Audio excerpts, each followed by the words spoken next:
Right. So welcome both. My name's Chloe Turner and I'm the library trainer here at Sage Publishing. My role widely involves training our customers on our digital products. And today I'm going to be talking about Sage business cases specifically. I'll just go on to our next slide so I'll let you know what to expect in the session today. So I'll start by giving you an introduction to Sage business cases, how the content is selected and produced, and a bit about our editorial process, so how the content makes it onto the final platform. I'll then go on to do a live platform demonstration, show you how to navigate around the platform, some of the personalisation features such as safe searches and reading lists, and I'll generally show you how to browse and search and find cases that are suitable for your particular teaching and learning aims. And then I'll spend a bit of time talking about how to access our teaching notes, so what are they and how might they be useful in teaching and learning. I'll be pausing at various points throughout the session today. There is only 2 of us on the call, so hopefully that should make it easy enough for me to be able to take your questions. I am, however, happy to be interrupted at any point in the training if you do want me to clarify anything or there's something you want me to go over again. Next to your name in the participants list on the right hand side, there's a little microphone icon. I've put you both on mute at the moment just so that I'm not getting any background noise, but you are welcome to unmute yourself to ask a question, or you can use the chat box just at the bottom there and I'll get round to answering your questions as soon as I can. So that's the housekeeping out the way. So if I just move on to my next slide just here, I'm just going to give you an overview to what Sage Business Cases is. So the platform itself was launched in 2015, and now in 2018 we've got around 2,500 cases available through subscription. And this is made up of licensed and specially commissioned and original cases. And really the idea behind the collection was to help students and researchers and faculty members be able to show how to develop best practice and understand how business can work in the real world. Very often there'll be a bit of a disconnect sometimes between linking theory to practice, but cases are a really great way of being able to offer some of that practical insight and expand on some of the business and management theory that students might be learning about in their textbooks. So these cases can be used in a classroom environment, perhaps in seminar discussions or as a guided discussion, or they're able to support students for independent study as well, so they can go onto your library catalogue and be able to search for cases on their own. Business and management courses fundamentally rely on cases to teach the subject all over the world and make that link between theory and show how that's applied in the real world. Cases are also a really great way of showing students how to apply critical thinking and problem skills, and also thinking about creativity in terms of their problem solving, and helping them to make some of those quick decisions, which are all really essential skills for people in the business and management sector, and especially in leadership positions if they're having to make quick and creative decisions. So these can inspire researchers to develop their own best practice and prepare them for professional success beyond the classroom and as soon as they're going into their first job after they've graduated. So in terms of developing these business cases, we've tailored them to library needs, and we've really mapped them to the curriculum and for independent research purposes. In consultation with some of the business and management faculty we've built up relationships with as a long-standing business and management publisher. So hopefully that gives you a bit of an idea of what Sage Business Cases is in a nutshell. But if we just move on to the next slide, I just want to talk a little bit about where we get our cases from. So they really come from 3 different strands. So the first one is what we call our original cases, and these are exclusive to the platform and won't be able to be bought directly from any other partner or are found in any other library collections. So these are written by the business and management faculty we've managed to work with over the years, or from newly commissioned sources. That is one of the roles of our editorial team. And perhaps most importantly, they have a really extensive knowledge of teaching with business cases. So when they come to write them in our business cases format, they really are talking from experience and have probably used the case in their own teaching already. So you can be reassured that the original cases there are really, really academically rigorous.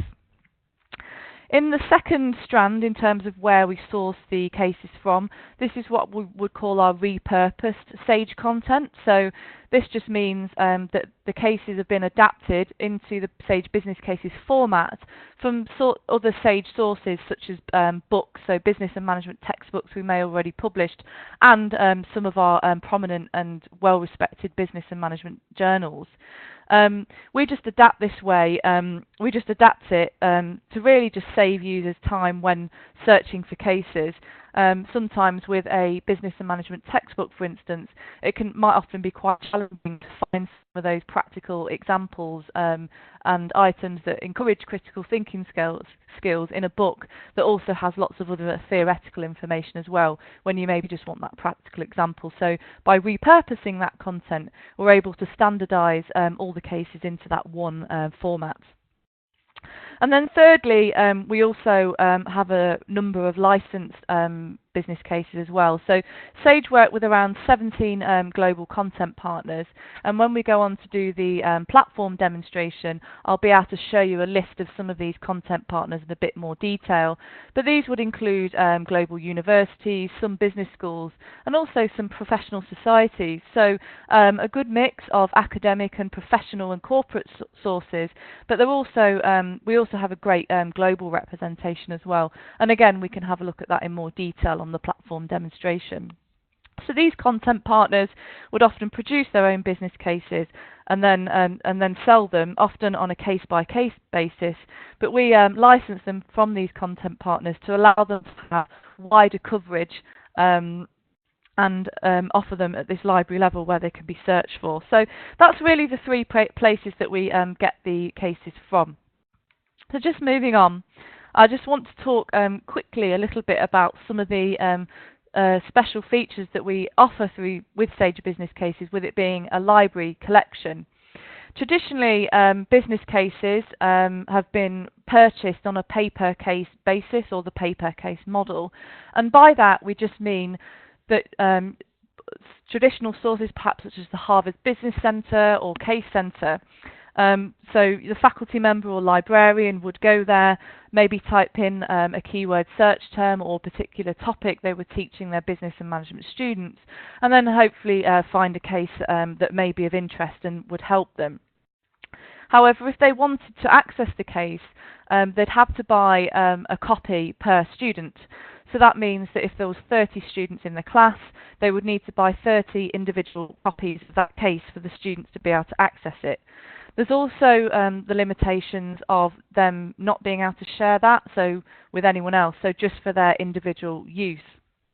So some of the benefits of a library collection just mean that if the library purchases the collection, there's campus-wide access, which just means that students, perhaps, if I just use the example of social sciences, who perhaps will maybe researching leadership or studying that in their dissertation, could run a search on the library catalogue and find cases that perhaps could supplement some of the theory that previously before they wouldn't have been able to find if the cases were bought on the pay-per-case model. And obviously this is great because it just means that students have access to more resources. They're getting broader access to some resources that they might not have been able to access before. So that just means that their whole kind of academic experience is just made a lot more rich in terms of the diversity of resources they can access.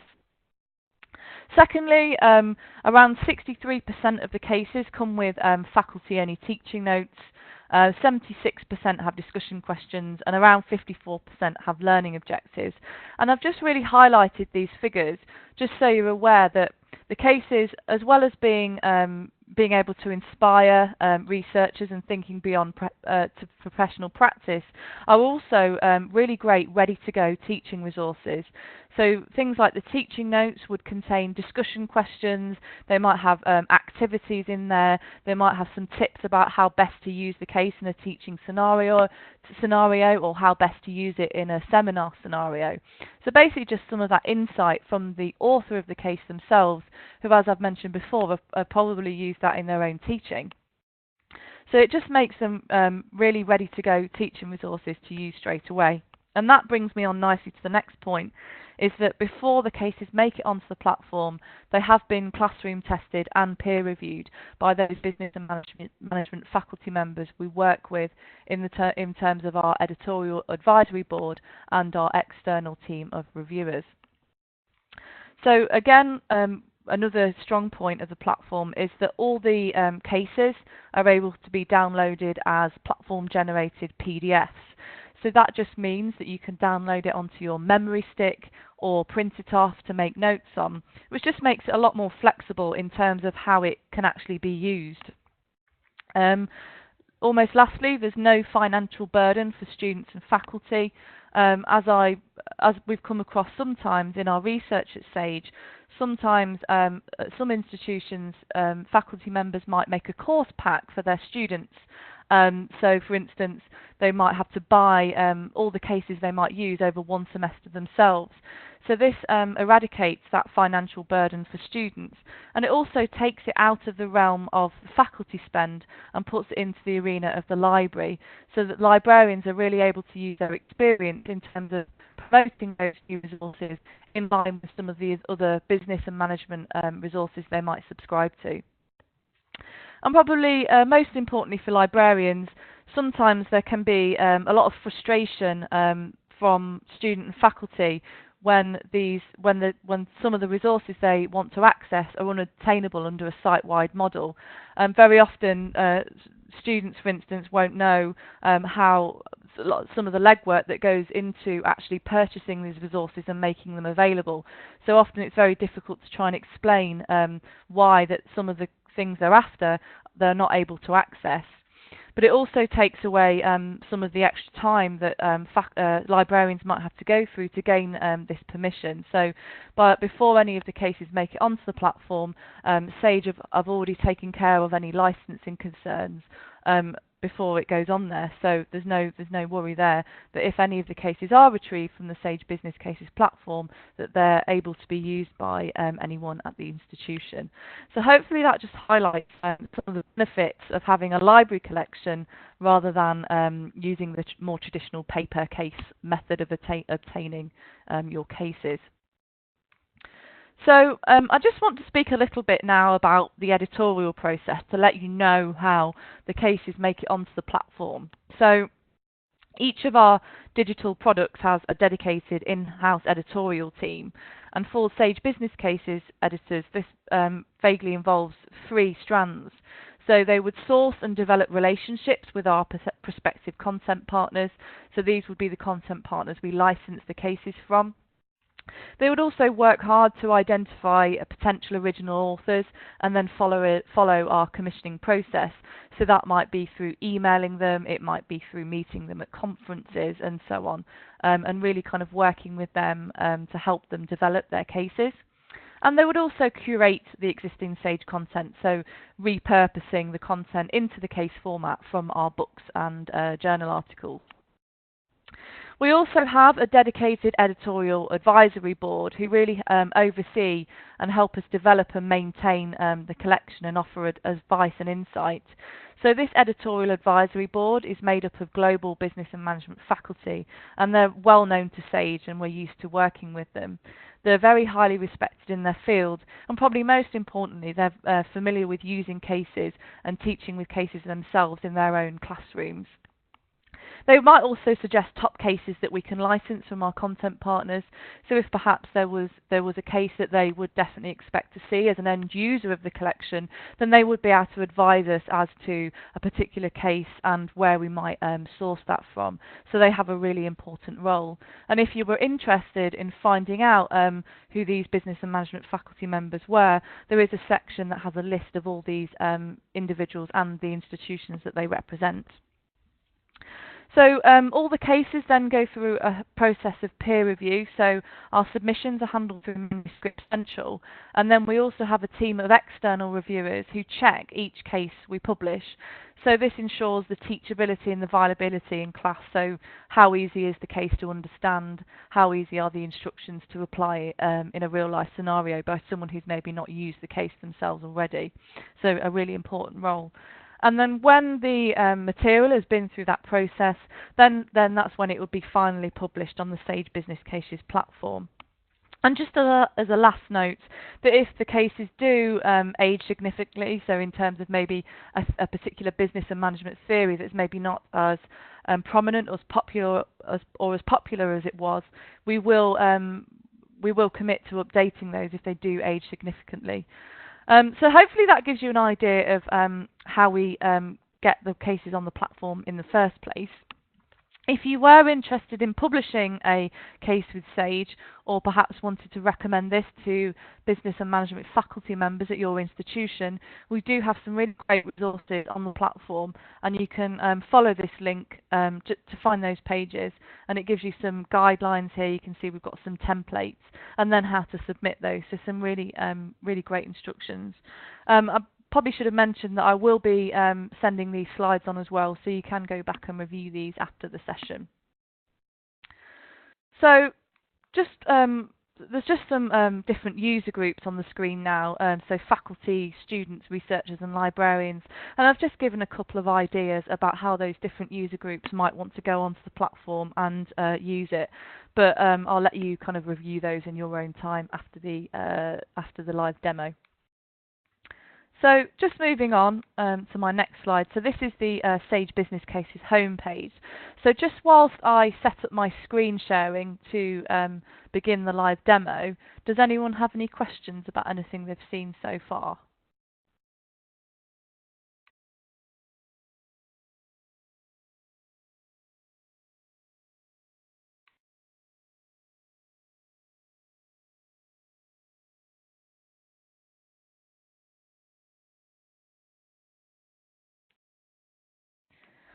So I'm not getting any questions coming through on the chat, but if you are mid-typing, then I'll pick them up when I next take a pause. So hopefully everyone should now be able to see my screen, the Sage Business Cases homepage. So just a little bit of information for you to start off with. The Sage Business Cases content is hosted on our Sage Knowledge platform, which hosts a number of our other digital library products, including our video and our ebooks and e-reference content. To get straight to the Sage Business Cases homepage, you can just use this URL at the top.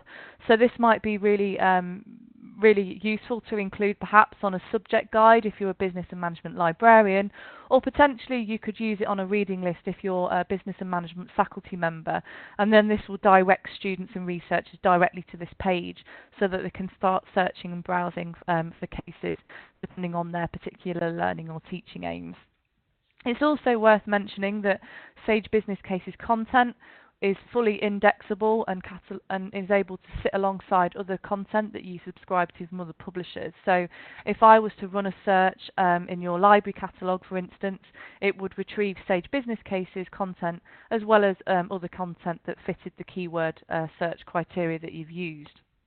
But for the purposes of today, I'll just demonstrate it from the Sage Business Cases homepage. So there's a couple of ways that you first might start to access the content. And the first one I'll talk about is just in terms of our browse options. So if I just scroll down a bit further, you'll notice that we've got three options here. So I'm just going to talk a little bit about browsing by content partner.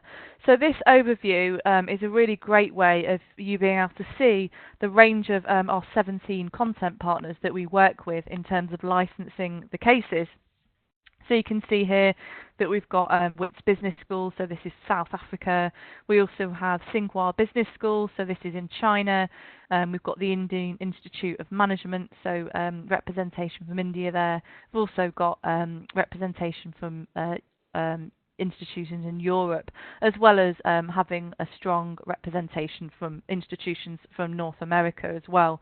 But you can see that we've got a good range of global content there.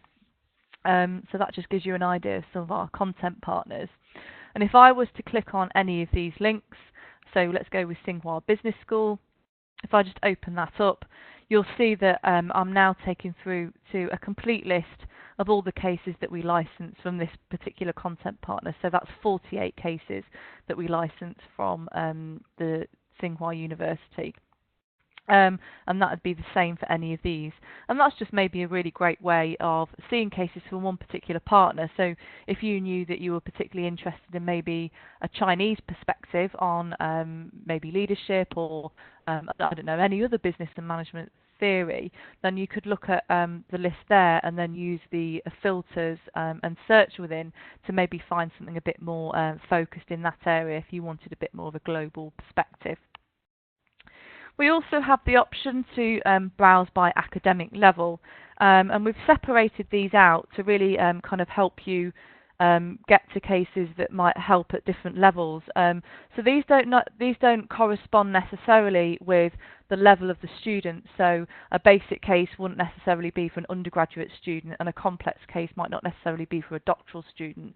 It's more aimed towards your student's understanding of a particular concept and how far they might be in terms of learning about it. So a basic case, for instance, would discuss a solution to a problem and then evaluate that solution. An intermediate case would present a complex problem and then ask the reader to evaluate potential solutions that were presented to them. And then a more complex case would present a situation and ask the reader to kind of discern what the problem is themselves and come up with their own solution. So you can see how those different levels are really designed to help you decide best how to present that topic. So if perhaps you were first starting to teach your students about a business and management topic that they had not come across before, it might be better to start them at a more basic level, or you can always jump to more intermediate and complex if you think that their understanding could be taken straight to that level. So that's really just how the academic levels work. And if I again was to click on any of these, so we'll go with complex, this would take me through to a list of all the complex cases from a range of our content partners. And here we've got 307 cases that are being retrieved that are complex cases. So you can see how that might be a way of browsing if you did want to perhaps have something a bit more advanced or something a bit more basic. The browse option that I left out is what we call our browse by subject or our subject taxonomy. So one of the roles of our editorial advisory board, or the business and management faculty that we work with, is to help us decide and kind of catalogue how end users might want to start browsing different business and management topics. So they would suggest these really top level and broad subject areas in the business and management world. And then this is how individuals might start to browse themselves by some of those common topics. So we've got some, this gives you an idea of just the broad range of topics that we do cover within business and management. So if I was interested in discovering cases that we had about leadership theory or leadership practicalities, I could click on leadership, and I'd then be taken through to what we call the subject taxonomy tree. And you can see here in the middle that my concept that I clicked on from the home page just now, leadership, has now been broken down into an even more granular level. So some particular leadership styles, some leadership theory, how to be creative. We've even got sustainable leadership, spiritual leadership. So some really interesting and more focused topics. And you can see in the brackets there that that number just represents how many cases would be brought back if we run the search for leadership. So let's just pick one of these. So I'm particularly interested in corporate governance related to leadership. So if I was to run this search, this would bring back 58 cases that were related to corporate governance within leadership. So you can see straight away how the subject taxonomy, or browsing by subject, can be really useful for you if perhaps you're not sure of what your keyword search terms would be to start off with. And it's also a really good way of being able to see on screen, all in one place, all the different subject areas that we do cover within the collection. So you can see even from the search results page here that we've got a really great mix of different content partners and providers for change governance cases. So I'm just going to open up one of these cases just so we can have a look at it in a bit more detail. So you'll notice just at the top here that if I just click on more information, that we're given some active hyperlinks on a lot of these kind of metadata fields. So you can see here that my subject area here, corporate governance, is brought back. We also have public and non-profit management. We also have an organisation and some different industries that are covered. So if I was to click on any of these hyperlinks, it would take me to cases that fell within that subject area. So this space and this area at the top here can be a really great way of you discovering similar or related cases to your topic, especially if it was a case that you thought was particularly useful. And again, it gives you inspiration and ideas about some keyword search terms that you can use if perhaps you aren't really sure still what you might want to search for. So that's a really great place to explore if this case was particularly useful for your teaching and learning aims. If we just scroll down a bit further, you'll notice that we've got find in this case. So if I wanted to search for a particular keyword, I'll just rather unimaginatively go with business. But you can see there that our keyword search terms are highlighted, so there's only one occurrence there. But if it occurred more than 1 or 2 times, then it would be highlighted. So that's a really great way of you maybe being able to see a clustering of your keyword and maybe jumping ahead to that particular paragraph to make a quicker decision as to whether that case would meet your particular teaching or learning aims. So you can read the case on screen. So if I was to link anyone to this URL here, as long as they were a member of staff or student at your institution, they'll be able to access the full text here. Or you can download the case as a PDF. So if I click on this case PDF button, you can just see that this now takes me through to a PDF document that I can either download or print. So you can use it quite flexibly however you would like. We also have some interactivity buttons at the top here. So if I wanted to use this case in my research project or in my essay, the platform supports 4 common reference management styles. So we're currently on APA, but if I just switch this over to Harvard, you'll see that the reference here is automatically updated to be in that referencing style. So this makes it really easy for your students, perhaps if they're not so confident at referencing yet, to be able to just copy and paste that into their research project.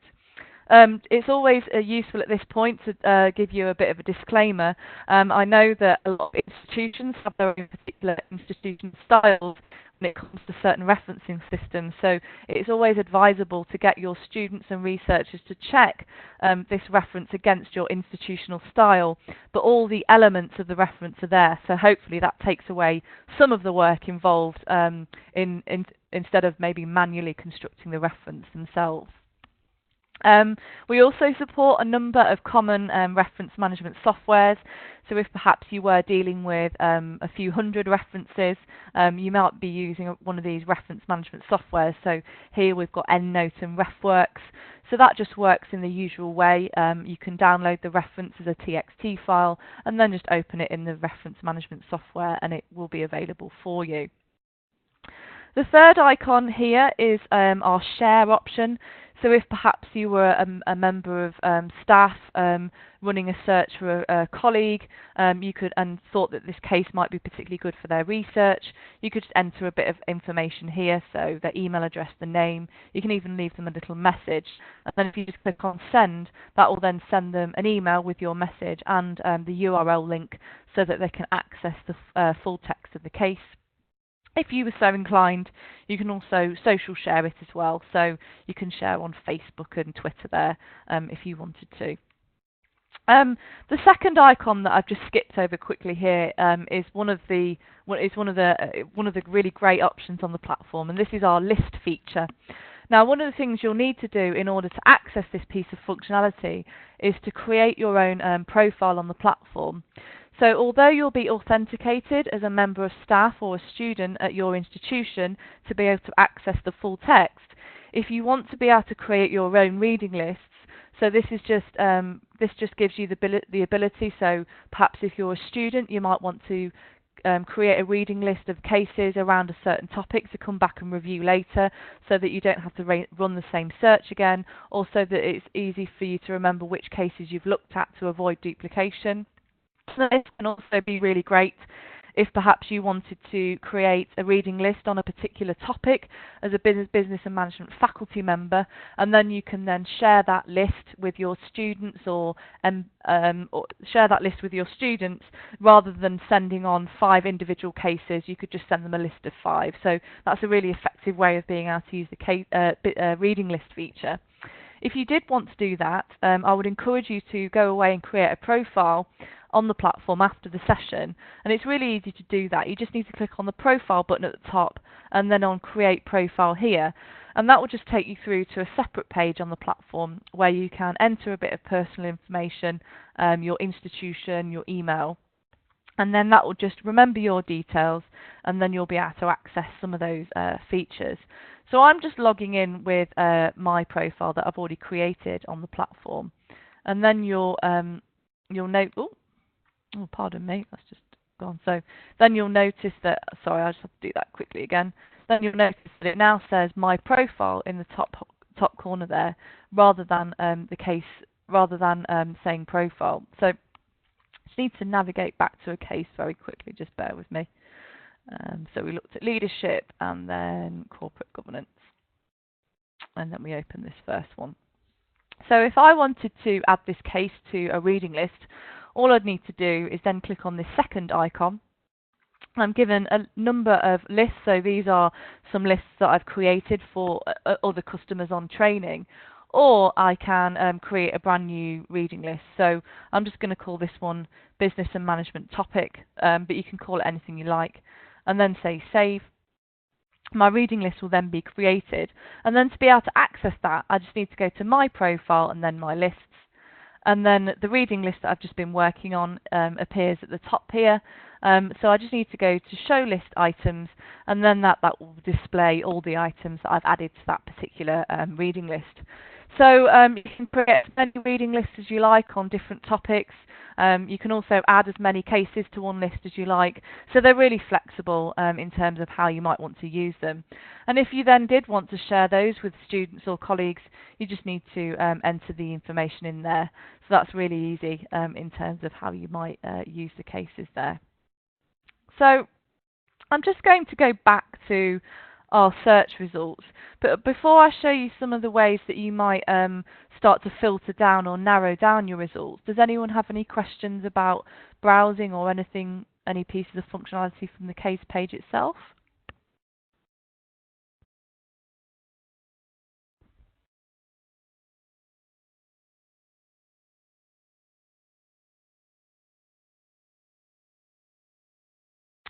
Okay, no questions so far. So if you do have any, I'll watch out for the chat box there. So we're now on our search results. So this is just our corporate governance browse that we did earlier. So there's a few ways you might start to narrow down your results. So we've got 58 cases here. So as I mentioned before, we do have a number of our other digital products on the platform. So some of these filters won't be as relevant for you. But if we just scroll down, there's a few here that are worth pointing out. So we've got our publication date filters. So you'll notice that this is set between 2011 and 2014. So that just means that the publication date range of the current search results that we've got on the screen here range in that publication. But perhaps if you had some older ones, maybe if you ran a different search, you could just drag and drop the publication date filter to represent when you wanted the cases to be retrieved from. We also have some Sage Business Cases specific filters here. So we've currently got a list of 58 cases.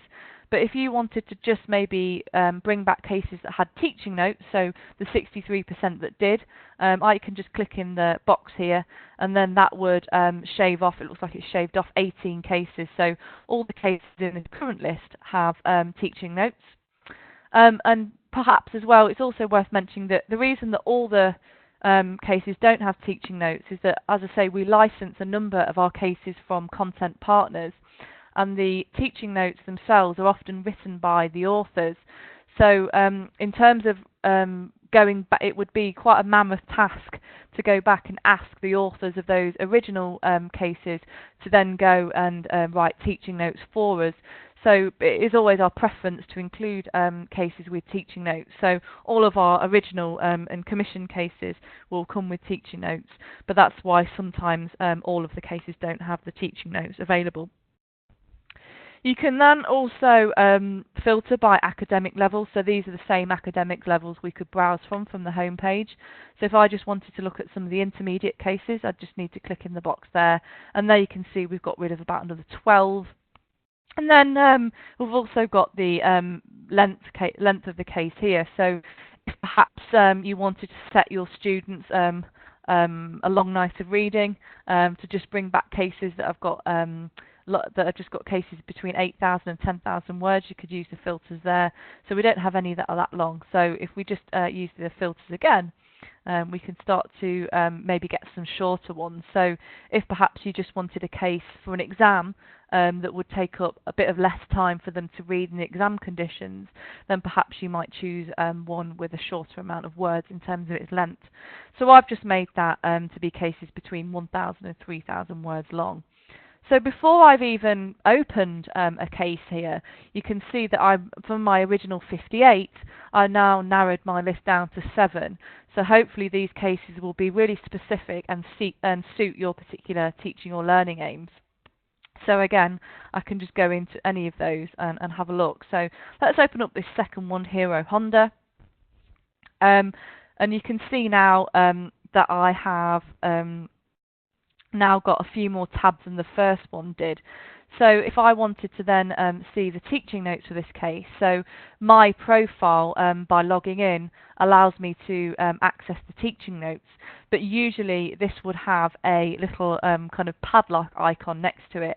So if you were a student or researcher, then you would just see a message here that said, not able to view, please contact your librarian. So with the teaching notes feature, this just means that only members of staff or teaching researchers, for instance, who are provided with the passcode from the library that the library would initially set up when they first set up Sage Business Cases, would then be able to access those teaching notes. So very quickly to show you how you might set that up. In your profile, which is the area that we used before to be able to create our reading lists, if you just click on My Profile and then My Profile again, and then if we just scroll down here, you'll notice there's a little box that says Sage Business Cases Instructor Access. If I just click in the box here, this will just be where I need to put that passcode that I get from my librarian. And if I put that in there and then just say Save, then that will, my profile will then remember that I am an approved member of the institution who's able to access those teaching notes. The main reason we set it up in this way is if perhaps you did use this case in a teaching scenario, you wouldn't want your students to be able to access the teaching notes, as often these would contain the answers to some of the discussion questions that you might actually use in your teaching. So that's why we limit it to this kind of passcode access. If you did want some more detailed instructions about how to get this set up, please just email me and I'm more than happy to send that on to you or show you how to do that. So that kind of concludes my presentation, everything that I wanted to show you. I really hope that that's been useful and given you some ideas about how you can start searching and browsing the platform yourself, but also how you might start to recommend and promote that to users at your institution. We do have around 15 minutes for questions, so if you did have any questions, you can either unmute yourself or use the chat box just at the top there.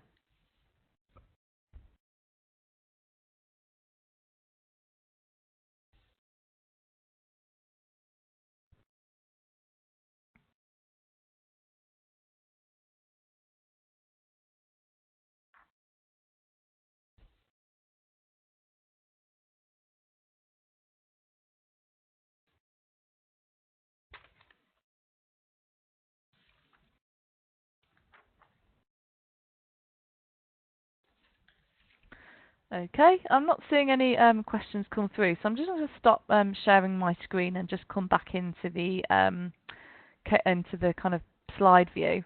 So thank you both for coming along. I really hope that's been useful. As I say, I have recorded the session, so I'll just need a bit of time to convert that, and then I'll be able to send that on to you. And you can share that with anyone at your institution who perhaps might be interested in watching the video in their own time. So I've just had a question come through. Is the passcode sent to us? So no, it's when you first set up the Sage Business Cases platform at your institution, you'll be given a password and admin ID to access an administrative area called Secure Center, and this is just the area that you can use to manage your Sage products. And there'll be a particular area within Secure Center where you, as the administrator for your institution, this is usually maybe your electronics resources librarian, where you'll be able to set up your own passcode for your institution.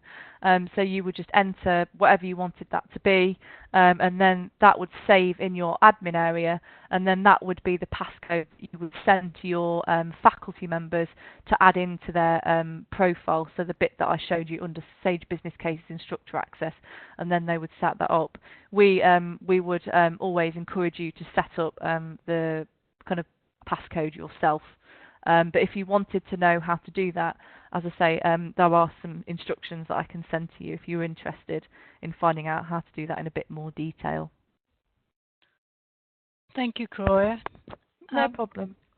I just want to ask, so I just checked the case and the teaching note for me is also got padlock. That means if we don't set passcode, the teaching note won't be available. No, so I'm not sure who your initial contact was for you at Essex. I can go back and check because I think my training email originally was sent to someone else and then passed on to you. So yeah, it would likely be the person who was in contact with your sales manager, and they would have sent the admin password onto them. So they might have already set up the password for to access your teaching notes. So then you would just need to add that into your profile yourself. So it might be worth you reaching out to your e-resources librarian just to see if they might have already set that up already. All right, thank you. No problem. Have you got any other questions at all? Nope. That's great. Well, thanks for your time. We finished a bit early, so I hope you enjoy the rest of your Tuesday afternoon, and I'll be in touch with you very shortly with the slides and the session recording. So thanks both for coming. Thanks, Chloe. Thanks, bye. Bye. Bye.